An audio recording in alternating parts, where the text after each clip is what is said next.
നമ്മൾ മുന്നോട്ട് വെച്ച ഇന്നത്തെ ഡിസ്കഷനിൽ നമ്മൾ മുന്നോട്ട് വെച്ച ഓരോ ആവശ്യങ്ങളുണ്ട്. അപ്പോൾ അത് ആദ്യമായിട്ട് വായിക്കാം.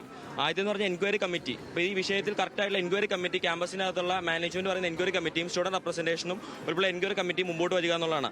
അതിൽ തന്നെ ഈ മരണത്തിൽ ഉത്തരവാദികളായ ഉണ്ടെങ്കിൽ അവർക്ക് വേണ്ട കറക്റ്റായുള്ള നടപടികൾ ക്യാമ്പസിനകത്ത് ഉണ്ടാവും എന്നാണ് അറിയിച്ചിരിക്കുന്നത്. അതുപോലെ തന്നെ ക്യാമ്പസിൽ നമ്മൾ പ്രാഥമികമായിട്ടുള്ള ആവശ്യമുള്ള 12 ആവശ്യങ്ങളുണ്ട്. ആ 12 ആവശ്യങ്ങളും ഈ കമ്മിറ്റി ചർച്ച ചെയ്യും.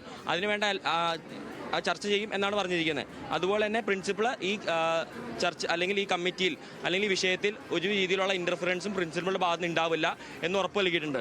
അതുപോലെ തന്നെ കൺസേൺ ആയിട്ടുള്ള HOD അതുപോലെ തന്നെ KT കോർഡിനേറ്ററിനെയും ഇതിൽ നിന്നും ഈ റിപ്പോർട്ട് വരുന്നിടം വരെ മാറ്റി നിർത്തിയിട്ടുണ്ട്. ഒരാഴ്ചയ്ക്കുള്ളിൽ ഇതിന് വേണ്ട റിപ്പോർട്ട് തരാം എന്നാണ് പറഞ്ഞിരിക്കുന്നത്. അതുകൂടാതെ തന്നെ ഈ പ്രൊട്ടസ്റ്റിൽ പങ്കെടുത്ത ഒരു വിദ്യാർത്ഥികളെതിരെയും ഡിസിപ്ലിനറി ആക്ഷൻസ് ഉണ്ടാവില്ല എന്ന് ഉറപ്പ് നൽകിയിട്ടുണ്ട്. അതുപോലെ തന്നെ ഈ വിദ്യാർത്ഥികളുടെ ശബ്ദമായിട്ട് വരാൻ വേണ്ടി കോളേജ് യൂണിയന് വേണ്ട എക്സ്റ്റൻഷൻ പീരീഡ് നൽകി തന്നിട്ടുണ്ട്. ഇത്രയാണ് ആവശ്യങ്ങൾ മുന്നോട്ട് വെച്ചത്. അതുപോലെ 12 ഡിമാൻഡുകൾ നമ്മൾ മുന്നോട്ട് വെച്ചിട്ട് അത് ചർച്ച ചെയ്യാം. നമ്മൾ സമയം അവസാനിപ്പിക്കും. അത് ഈ മീറ്റിംഗിൽ ഈ കമ്മിറ്റി ഉപയോഗിച്ച് ചെയ്യുമ്പോൾ വ്യക്തമായിട്ടുള്ള ചർച്ചയിൽ തീരുമാനിക്കാം എന്ന് തന്നെയാണ് പറഞ്ഞിരിക്കുന്നത്. ഈ പറയുന്ന കമ്മിറ്റി എൻക്വയറി കമ്മിറ്റി രൂപീകരിക്കുന്നുണ്ട്. ആ കമ്മിറ്റിയുടെ തീരുമാനത്തിനനുസരിച്ച് വേണ്ട നഷ്ടപരിഹാര തുക എന്തായാലും തീരുമാനിച്ച് ആ വിദ്യാർത്ഥിയുടെ പാരന്റ്സിന് കൊടുക്കുന്നതായിരിക്കും.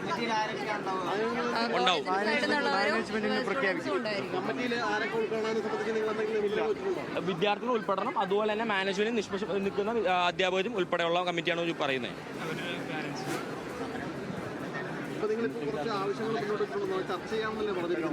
അല്ല, ചർച്ച ചെയ്യാം. ആ ചർച്ചയിൽ എന്തെങ്കിലും വ്യത്യാസം വന്നാൽ ഇതുപോലുള്ള പ്രതിഷേധം ക്യാമ്പസിനകത്ത് ഉണ്ടാവും എന്ന് പറഞ്ഞു തന്നെയാണ് നീങ്ങിയിരിക്കുന്നത്. ഉറപ്പ് നൽകിയിരിക്കുന്നത് ഇങ്ങനെ കമ്മിറ്റി രൂപീകരിക്കാം. ആ കമ്മിറ്റിയിൽ ഈ നമ്മൾ മുന്നോട്ട് വെക്കുന്ന 12 ആവശ്യങ്ങളും കറക്റ്റായിട്ട് ചർച്ച ചെയ്യാം എന്ന് തന്നെയാണ് പറഞ്ഞിരിക്കുന്നത്. അതുപോലെ തന്നെ പ്രിൻസിപ്പൽ ഈ അന്വേഷണത്തിൽ നിന്നും അല്ലെങ്കിൽ ഒരു രീതിയിലുള്ള ഇന്റർഫറൻസ് പ്രിൻസിപ്പലിന്റെ ഭാഗത്ത് ഉണ്ടാവില്ല. 2 HODയും അതുപോലെ തന്നെ ഇതിന്റെ കോർഡിനേറ്റർ KT കോർഡിനേറ്ററിനും ഈ അന്വേഷണ റിപ്പോർട്ട് വരുന്നത് ക്യാമ്പസിൽ നിന്ന് മാറി നിൽക്കും.